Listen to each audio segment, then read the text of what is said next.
Hey, welcome back to A Faster Me. This is the first race of the 2023 season. And just a quick shout out to one of my teammates. The very first race of the season was the Cat 5 race, and our team did a great job. We had Chris Mang, Tony Dang, Bert, can't say your last name, bro, and Jack O.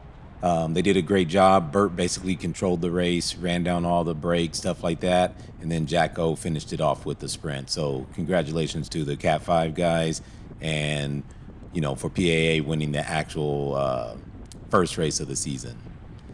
So anyway, this is the category 4-5 race, CBR number 1. And, honestly, I'm starting the year off with just really poor fitness, between sickness, injury, and then work.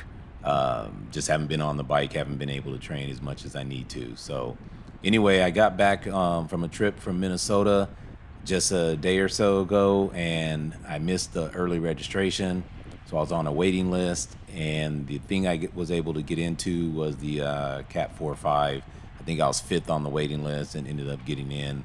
I think we had a field of 80 riders. So anyway, we're doing clockwise on the traditional CBR course, short finish, and just wanted to. Basically, I just wanted to finish the race. To be honest with you, I didn't even think I'd be able to finish the race. That's how poor my fitness is right now. So I just kind of sat in middle of the pack most of the race, which is a little bit of a mistake, but not too bad. I should have probably just started up front like normal and tried to get into the top 10 positions. I just really didn't think I had the fitness for it, so I just kind of sat middle of the pack.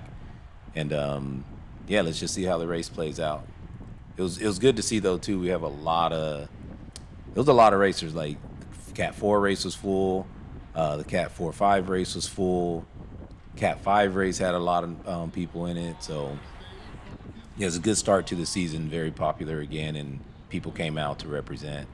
The day was very cold though. Started off in the 30s. I think when I'm racing, it was maybe close to 50 something degrees by now. So it got a little warmer as the day went on, but I think it was a high of 60.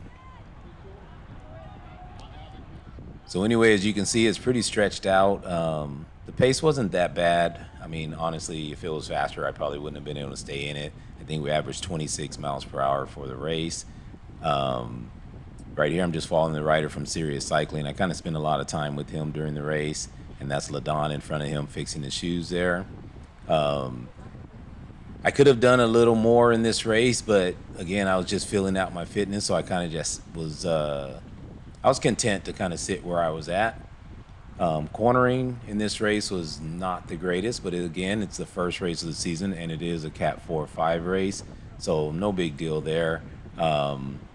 Last year I crashed in the first race, and largely it was a lot of my fault. There was some things going on in the inside of the turn that I wish wasn't there, but they were, and I should have adjusted to it. So this race, I wanted to make sure that I just get a good start to the season and in the race upright.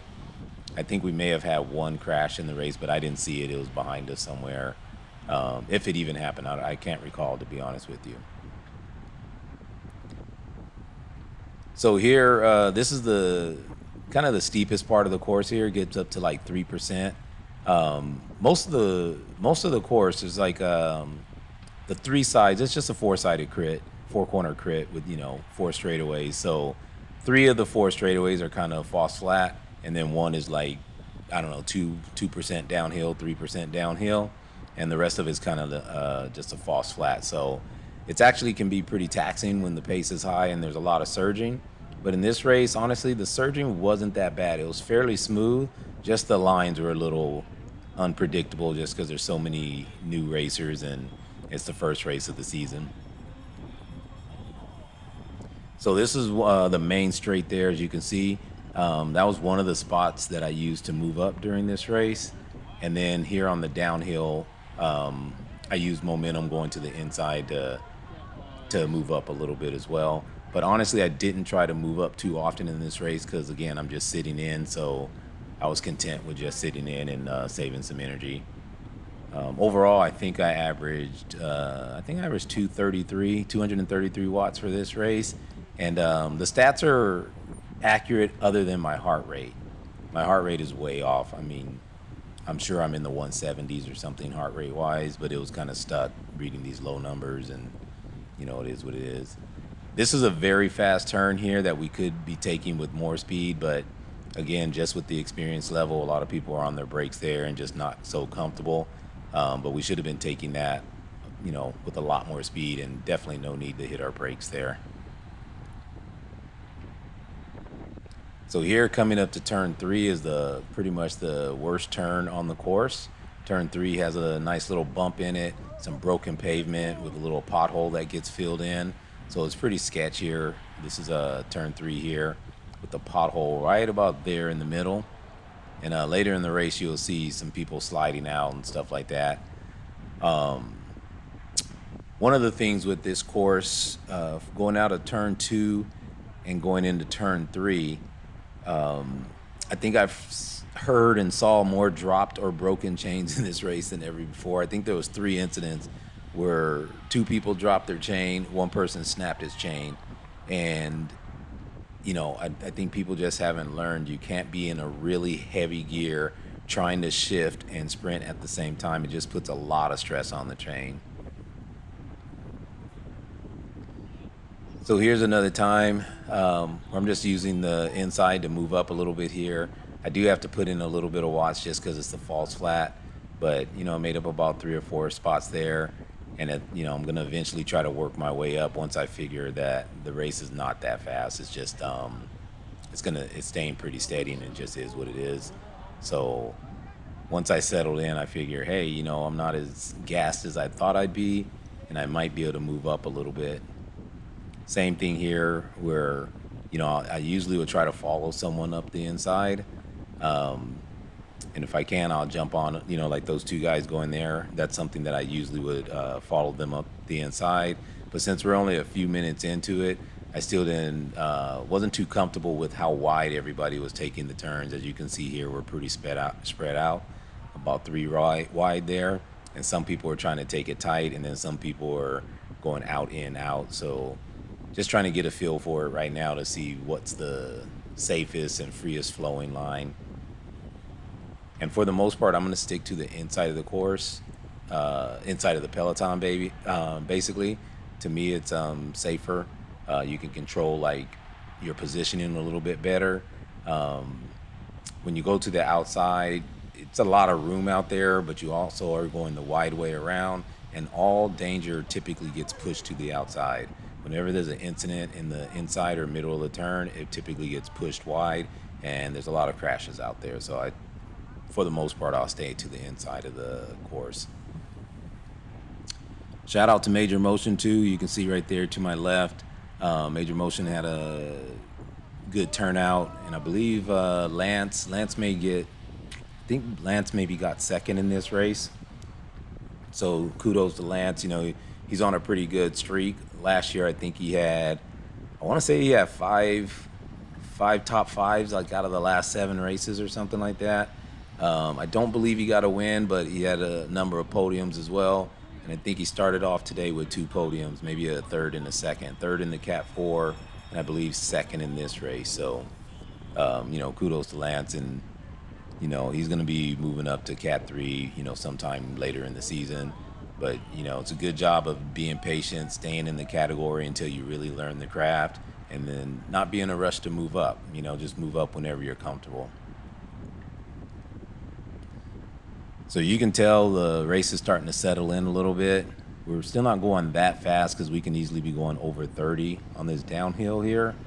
But it's it's a pretty steady pace. It's not exactly slow, but it's not blazing either.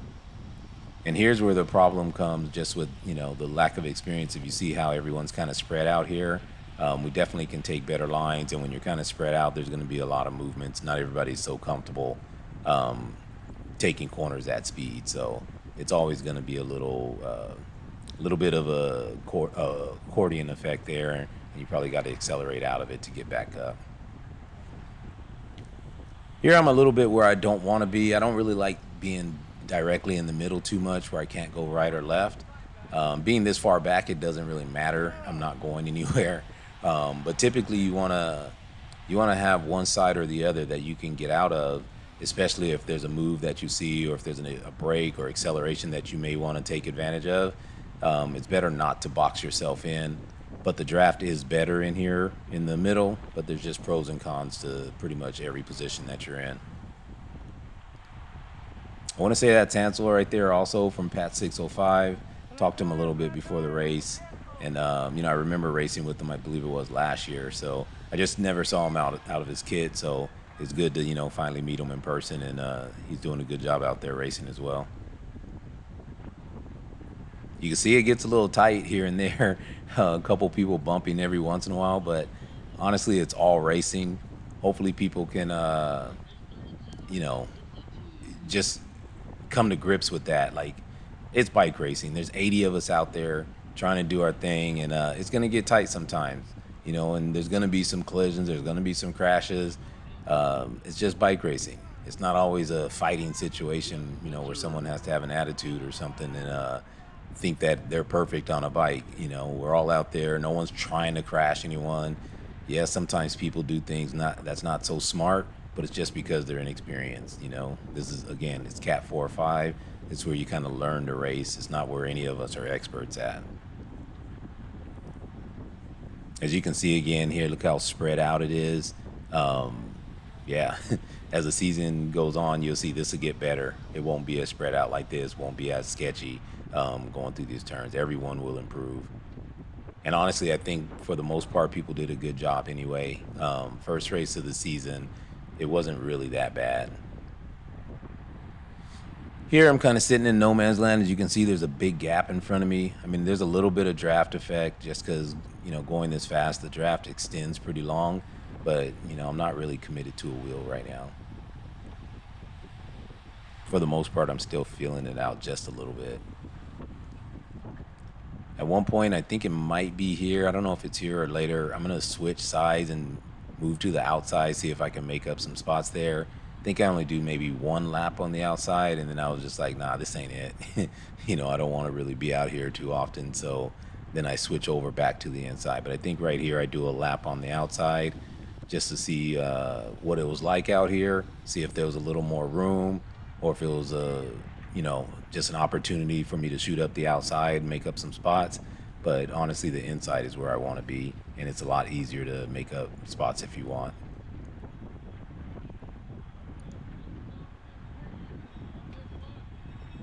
They did a pretty good job. We got new sponsors this year, for like Preems and stuff like that for CBR. So they did a pretty good job making it a little spicy. I don't know how many Preems we had in the race, maybe 4 Preems or so. Some of them are with the Celsius water, and I want to say Celsius water, and then they gave away some tickets to, like a free entry to some fondos up north, I think, later in the year. I don't know if it was the Hincappy fondos, but yeah, just a little bit different sponsorship this year than in the past. And they kept it a little spicy with the Preem every couple laps. So as you can see here, I go around the outside. I could float up pretty good, but honestly, I can't turn in where I want to really make up speed, so I end up having to go wide here.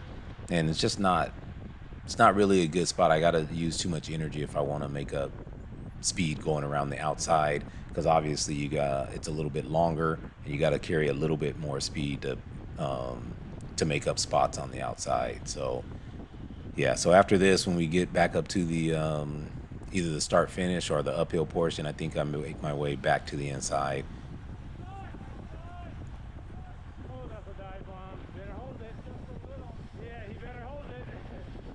Yeah, this corner here is pretty much that's the sketchy corner, number 3. You need good acceleration to get up the hill here. As you can see, our watts are pretty much jump up every time we come up this hill. Gets up to 3%.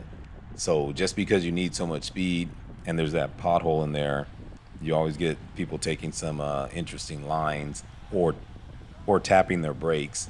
I think on the last lap, you're going to see one of the riders. It might be Hansel on the last lap. One of them gets sideways. His rear tire steps out about probably a good foot, like he's going to high side, and then he saves it.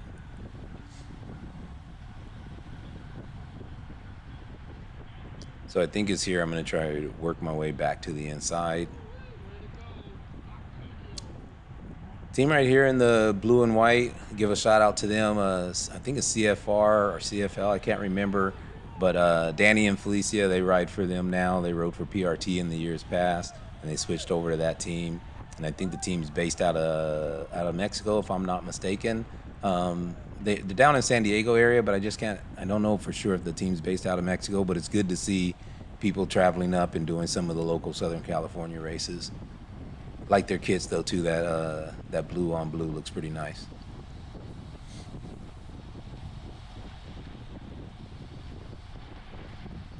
So here I'm just looking for a spot to move back to the inside. If you saw, I checked over my shoulder, just a quick glance to see if I can move over, but there's bikes there. But eventually I'm gonna slowly work my way back over. And just for new riders, be patient on this part. Like I said, I'm not like, such an expert or anything, but a lot of people comment about having issues or having trouble getting back in or moving in, sliding into a peloton. And just be patient. You don't need to cut across people or get there fast. Take a lap if you have to move up or to move to the inside. It doesn't have to be immediate.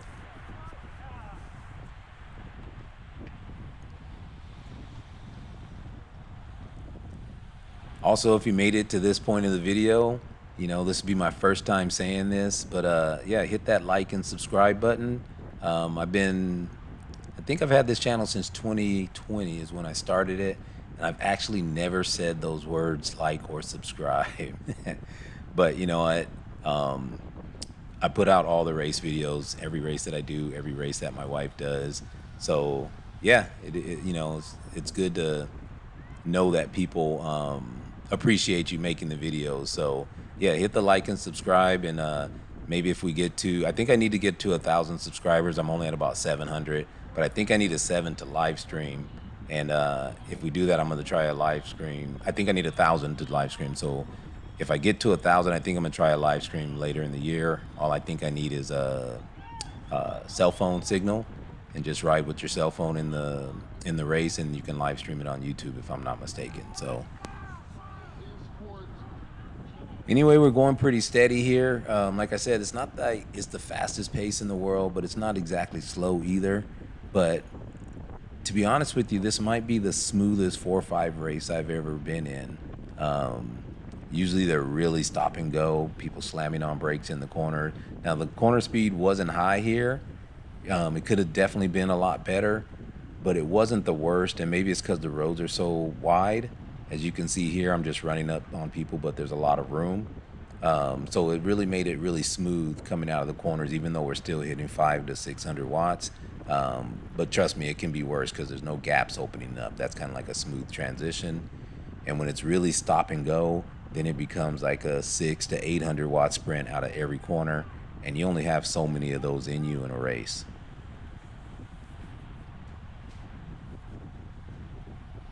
So at one point, I don't catch it on video, but at one point there was a little breakaway in this race. And I think we may have just ran them down now, or maybe at the end of this lap, we end up getting all back together again. And it kind of resets the efforts again.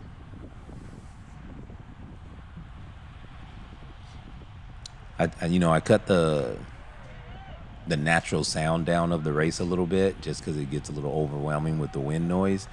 But you can hear a lot of people yelling in this race, yelling, "Hold your line," all these near misses in the back. So, it is a little sketch, and the camera never does it justice. But honestly, just got to remember that's what happens in a bike race. So just try to stay calm and not get too fired up about it.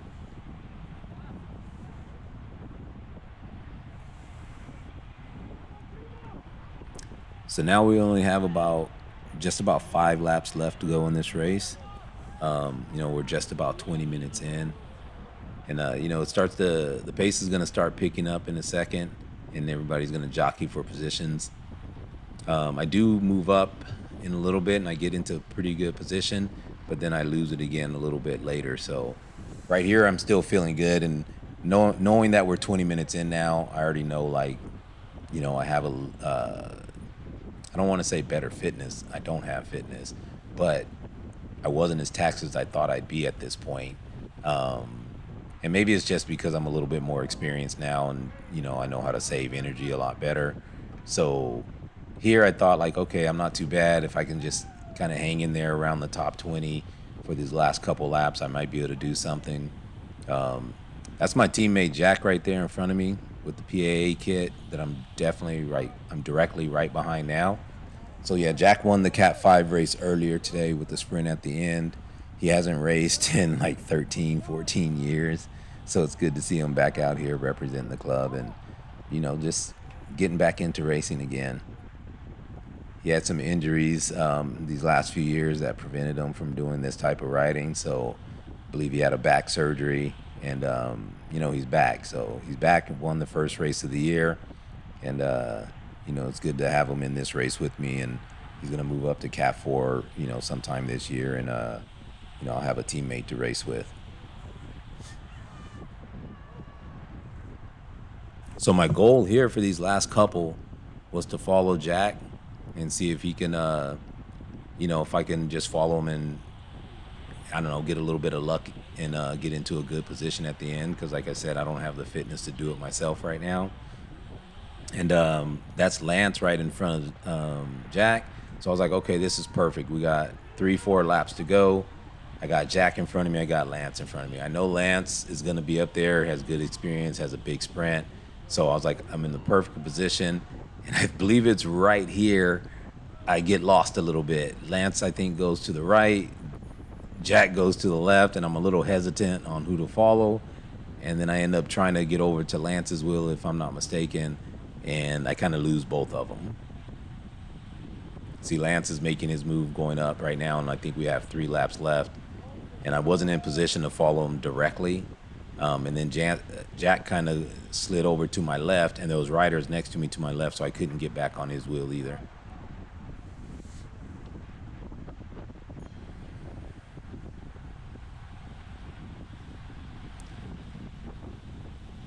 Yeah, so again, I think we have, I think we're going into maybe 3 laps.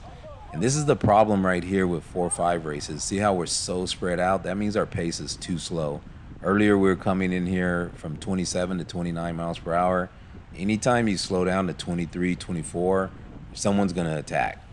And that's what happened. We got an attack off the outside, and just look how stretched out it gets real quick. And when you're blocked in like that, there's nothing you can really do about it. Like the position I was in, there's nothing I can do about it.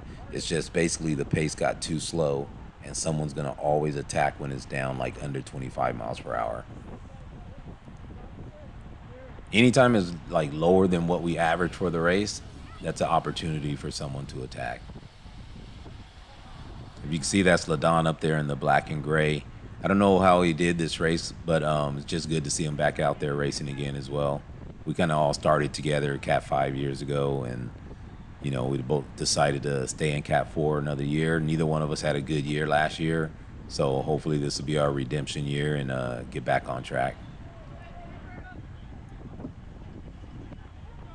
So that attack picked up the pace a little bit. We're going up the false flat, 26 miles per hour, and it's only a few laps left, so the race is basically on. I believe we're doing just about 2 minutes a lap. So we probably got 3 laps to go right now, 2 to 3. And I'm still trying to be patient.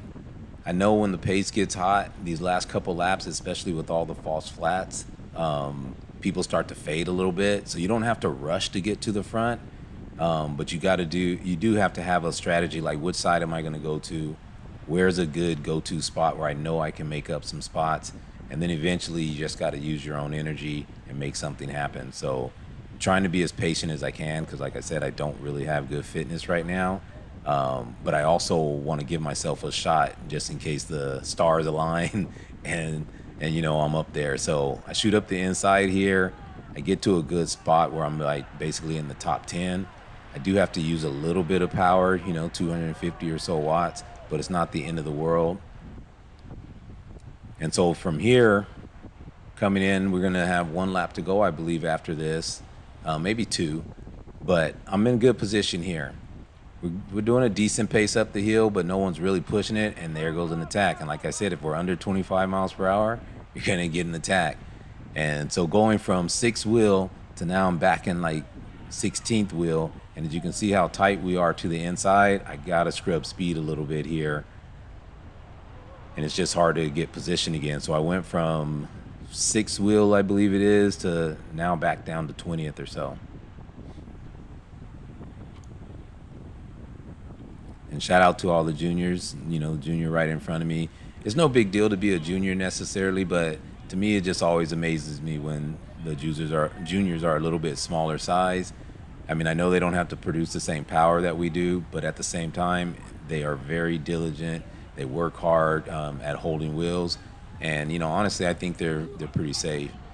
That was a little sketch right there. I think it's Velo King's rider. He couldn't hold his line. That's kind of what you call a dive bomb. It wasn't obviously on purpose, but when you come in tight like that, you got to be able to make a 90-degree turn. You can't run it wide. And he basically came across my wheel into Lance, but no panic. Both of us are fine. And that's just something you got to prepare for. No sense yelling about it or anything else. It's just life. He made a bad decision. I'm sure he knows he made a bad decision, but we all stayed up, so it's all good.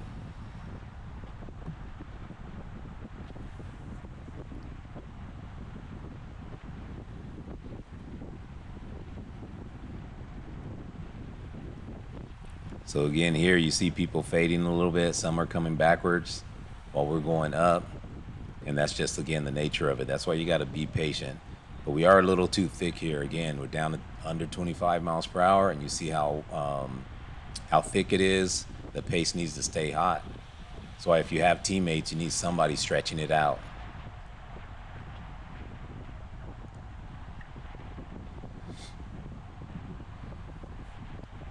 So here again, I'm just trying to move up a little bit. I think this is, I don't know if this is the last lap or we have one to go. I believe we got one to go. Hoping we have one to go because I'm not in good position. But I don't get in good position to begin with going into the last lap. So, yeah, we got one to go. This is going into the last lap now. And I think the last lap was the fastest lap of the race for me. I think we did in a minute and 53 or something like that, minute and 54, which, I mean, it's nothing to write home about. It's pretty fast, but not, nothing blazing. But I'm just way too far back. Obviously, I should have moved up a little bit sooner. I'm still trying to be patient here, and I think, okay, it's not the end of the world. You see some sketchiness right there on the left with people not being able to hold their lines. But at the same time, that little, that little bobble there by the group, it gives me an opportunity because you see how it opened up here. So we're carrying good speed here. My plan is I want to shoot up the inside if I can. You just never know. So I take a quick peek around.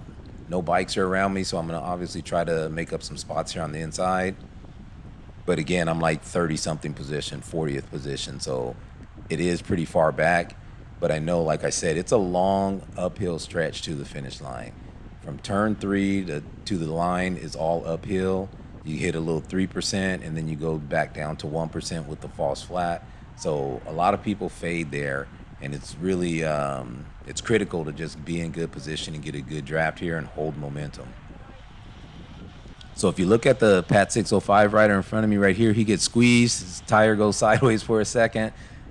That's kind of scary for him right there. The two guys almost chopped his wheel, so it did open up this little gap for me, so I try to shoot up there. And I don't get to make up too many spots because people are flat out. As you can see, we're at 30 miles per hour up this 3% hill. And the guys up front are already done. So when I come through here, I try to hit a little sprint. I only hit about 900 watts, but there's really nowhere for me to go here. And I just end up sitting back down and then cruising it in, because it kind of bottlenecks right here to get in.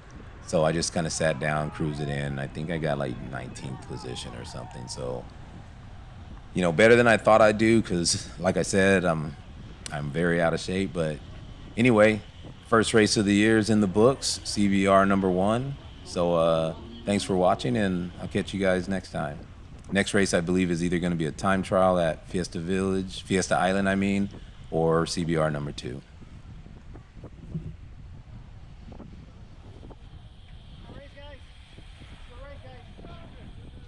Come couple sketchy moments, but everybody stayed up.